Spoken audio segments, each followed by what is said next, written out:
Hey everyone, welcome back for another deep dive. Today we're tackling Yuval Noah Harari's new book, Nexus.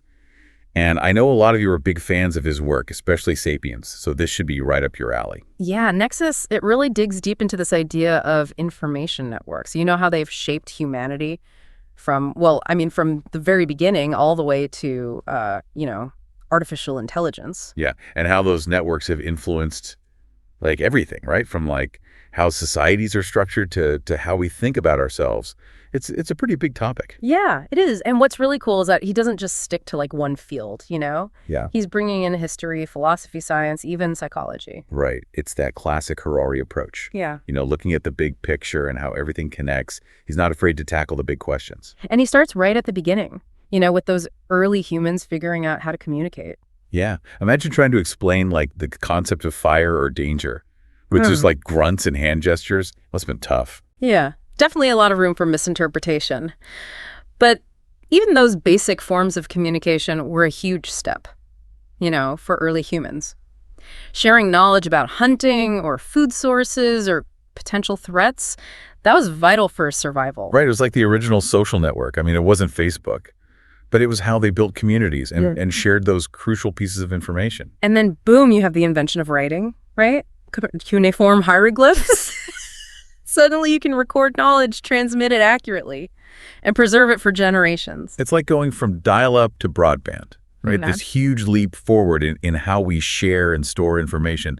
It must have been a game changer. Absolutely. And with that came a whole new dynamic of power, right? The ability to control information became incredibly important. And you see that play out with the canonization of religious texts. Like the Bible, for example. Yeah, these texts, they became powerful information networks, shaping laws, morals, social structures for centuries. It wasn't just about faith. It was about shaping beliefs, controlling narratives. It's fascinating how a single book could have such a profound impact on the world. Right. Shaping the course of history and how people understood their place in it. And that control over information, it was often exercised through institutions, individuals who became the gatekeepers of knowledge. They decided what was shared, how it was interpreted, who had access to it. Okay, so we have this huge shift with writing, but then centuries later comes another big one.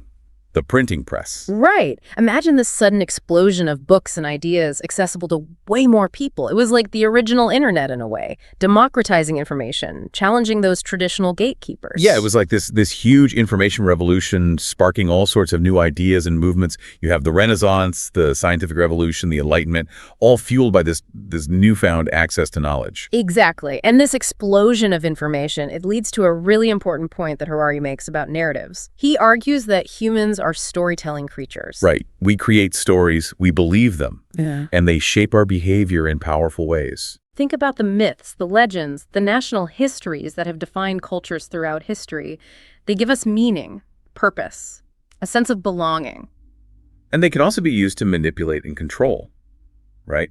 Throughout history, we've seen how those narratives can be twisted to justify wars, to promote hatred, to solidify power. Absolutely. So you have this double-edged sword, right? Information can be incredibly powerful for good, but it can also be used for harm. And that brings us to the internet, the digital age, where information is more abundant and accessible than ever before, but also more susceptible to manipulation and distortion. Right. We were promised this utopia, infinite knowledge, and in many ways we have that. But we also have this flood of misinformation, propaganda, conspiracy theories. It's like drinking from a fire hose. Yeah. Right? You have access to all this information, but how do you know what's real? What's true? What's worth paying attention to? It's a challenge that Harari really grapples with in Nexus, and it's one that I think we all face in the digital age. How do we navigate this sea of information, and how do we make sure that the stories we're telling ourselves are based on truth and not on manipulation? So it's not just about having access to information. It's about having the critical thinking skills to evaluate that information and to discern truth from falsehood. Exactly. And that's something that I think is more important now than ever before, especially with the rise of AI. Right, because AI has the potential to be this incredible storyteller. But it also has the potential to amplify misinformation and create these incredibly convincing narratives that are completely detached from reality. So how do we prepare for that? How do we ensure that AI is used to enhance our understanding of the world and not to distort it? That's the big question, right? And I think Nexus provides some really valuable insights into how we can approach this challenge. So let's dive into those insights, because I think they're going to be crucial for understanding not just the future of information, but the future of humanity itself. Okay, so we were talking about this challenge of misinformation, and now we have AI entering the scene, which Harari says could be like this ultimate storyteller. Right. It's not just about filtering information anymore. It's about AI actually shaping the narratives that we're exposed to. So like instead of just seeing a bunch of links on Google AI, might actually create like a personalized story or explanation based on what it is we need to know. Yeah, exactly. It's like having a personal AI tutor or advisor that can break down complex information and tailor it to our specific needs and interests. That sounds kind of cool, actually. Yeah. Like imagine having an AI that could help you make sense of like medical research or explain the latest scientific discoveries in a way that you can actually understand. Exactly. It's like having access to this vast library of knowledge, but with an AI librarian that can curate the perfect reading list just for you. So it could be this incredible tool for education and personal growth. Right. Right. But now Harari also talks about some of the potential risks. Right. Like any powerful tool AI can be used for good or for bad. And one of the biggest concerns is manipulation. Like using AI to spread propaganda or fake news. Yeah, but it's even more insidious than that. It's about shaping our perceptions of reality. So like those deep fakes we've been hearing about, where you can't even tell if a video is real or not. Exactly. And imagine that on a larger scale, where AI is creating entire news stories or political campaigns that are designed to manipulate public opinion. It's like that saying, right? The best lies are mixed with truth. But now AI can create those lies so seamlessly that it becomes almost impossible to separate fact from fiction. And that's not even getting into the whole issue of algorithmic bias, where AI systems can perpetuate existing inequalities and actually make them worse. Right. Like we've already seen examples of algorithms that are discriminatory based on race or gender or socioeconomic status. And if we're not careful, those biases will just get baked into these AI systems, and we'll end up with this feedback loop of inequality. So it sounds like we're at this really crucial moment where we need to be very intentional about how we develop and deploy AI. Exactly. We can't just let it evolve on its own. We need to set ethical guidelines. We need to prioritize human values. We need to make sure that AI is serving humanity, not the other way around. And it's not just about like government regulations or tech companies being responsible. It's also about us as individuals being more critical and aware. Right.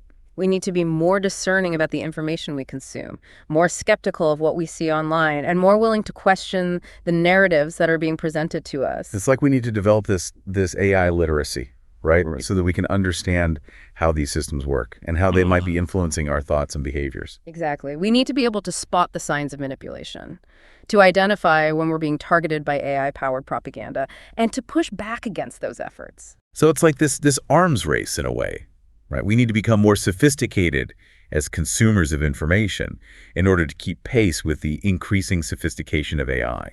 And it's not just about being defensive, it's also about being proactive, about using AI for good, about creating our own narratives, and about sharing those narratives in a way that is ethical and responsible. So like using AI to create educational content or to promote understanding and empathy or to tell stories that inspire and uplift. Exactly. We need to reclaim that power of storytelling and use it to shape the future that we want to see. So it's not just about surviving in this age of AI, it's about thriving in it. Yeah.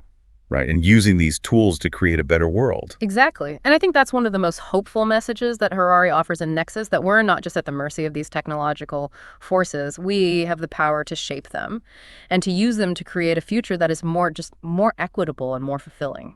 And that brings us to one of Harari's most compelling arguments, this idea of the human power paradox. Right. He says that humanity is more powerful than ever before. We've made these incredible advancements in science and technology. I mean, we split the atom. We landed on the moon. We've mapped the human genome. It's mind-blowing when you think about it. Exactly. And yet at the same time, we're facing these existential threats like climate change and the potential dangers of unchecked AI. So the question is, are we wise enough to wield this power responsibly? Are we smart enough to survive our own success? It's like we have all this knowledge, all this information, but is it actually making us wiser? Or is it just amplifying our capacity for self-destruction?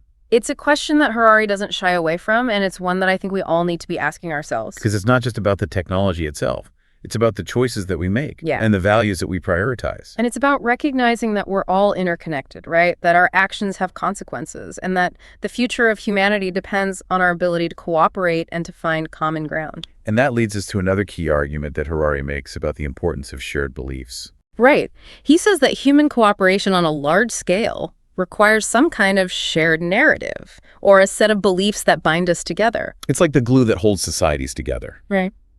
But what happens when those shared beliefs are based on falsehoods or on misinformation that spreads through these powerful information networks? We're seeing that play out right now with the rise of populism and conspiracy theories and political polarization. It's like our ability to cooperate is being undermined by our inability to agree on what's true. And Harari points out that this isn't a new phenomenon, right? Throughout history, shared beliefs, even when based on falsehoods, have been used to mobilize populations, to justify wars, to commit atrocities. So this challenge of misinformation, of distinguishing truth from falsehood, it's a fundamental human dilemma that has been amplified in the digital age. And now AI is adding another layer of complexity to the equation. It is. And that brings us to Harari's third key argument, this idea of the duality of information. Meaning that information itself isn't inherently good or bad, depends on the context in which it's used. Exactly. It's like a tool that can be used to build or to destroy, to heal or to harm. So the same piece of information that empowers one person Yeah. could be used to manipulate or control another. Exactly. And that's why it's so important to be aware of the context, to understand the source of information, to consider the motivations of the people who are sharing it.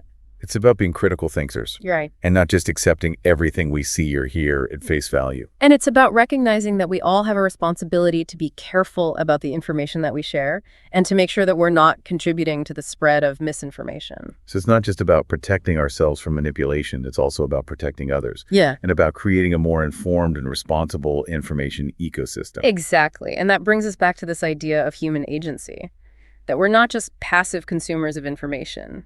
We have the power to shape the narratives that define our world. And that power is more important now than ever before, as we enter this new era of AI-powered information networks. Because the choices we make today, the stories we tell ourselves and each other, will determine the kind of future that we create. Okay, so we've covered a lot of ground here. The evolution of information networks, the power of narratives, the potential impact of AI. Yeah, it's a lot to take in. But I think it all comes down to this question of what it means to be human in this age of intelligent machines. And Harari seems to be saying that even with all this technology, Yeah. we still have a choice. Yeah, he's not saying that technology is destiny, right? He's saying that we have the power to shape the future of information. So it's not just about being swept along by this wave of technological change. Exactly. It's about being conscious about the choices that we make, the stories that we tell, the values that we prioritize. And it's about recognizing that those choices have consequences. Right. Our individual actions, they contribute to the collective narrative, and that narrative ultimately shapes the world that we live in. So it's like this feedback loop, Yeah. right? The stories we tell ourselves and each other, they influence how we behave, and how we behave influences the world around us. And that world, in turn, influences the stories that we tell. It's this ongoing process of co-creation. So where does AI fit into all of this? Well, AI is like this amplifier, right? It can amplify both the good and the bad aspects of human nature. So it can amplify our creativity, our compassion, our ability to connect. But it can also amplify our biases, our greed, our capacity for violence. So it all comes back to this question of human agency. Right. What kind of future do we want to create? What kind of stories do we want to tell? Exactly. Because the stories that we tell ourselves, they become the stories that AI tells us. So if we want AI to be a force for good, we need to start by telling better stories. And that means being more mindful about the information that we consume, the choices that we make, the values that we embody. Because ultimately, the future of AI is a reflection of the future of humanity. And that future is still being written. It's a powerful message, Right. right?